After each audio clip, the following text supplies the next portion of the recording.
I'm Venkat, certified financial consultant, మీ ఆర్థిక శ్రేయోభిలాషి. మేము హెల్త్ ఇన్సూరెన్స్ తీసుకున్నామండి. కాకపోతే ముందు వాడినటువంటి టాబ్లెట్స్, టెస్టులు, తర్వాత హాస్పిటల్ నుంచి ఇంటికొచ్చిన తర్వాత వాడినటువంటి మెడిసిన్స్, ఇవన్నీ కూడా మీ హెల్త్ ఇన్సూరెన్స్‌లో కవర్ అవుతాయా అని చెప్పి చాలామంది నాకు ఫోన్ చేసి అడుగుతూ ఉన్నారు. యెస్, నిజమేనండి.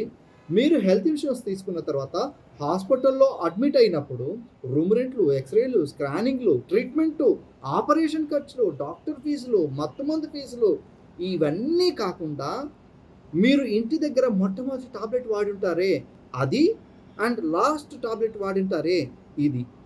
మొత్తం అన్నీ కూడా కవర్ అవుతాయండి. యెస్, నిజమే. మరి మీ పాలిసీలో ఇవన్నీ కవర్ అవుతున్నాయా లేదా అనేది ఒకసారి మీరు చెక్ చేసుకోండి. ఇలాంటి మరెన్నో అప్డేటెడ్ విషయాల కోసం మా ఛానల్‌ని లైక్ చేసి, షేర్ చేసి, సబ్స్క్రైబ్ చేయడమే కాదు, మీకు హెల్త్ ఇన్సూరెన్స్ కావాలంటే మాకు కింద ఇచ్చినటువంటి నంబర్‌కి మీరు ఫోన్ చేయండి.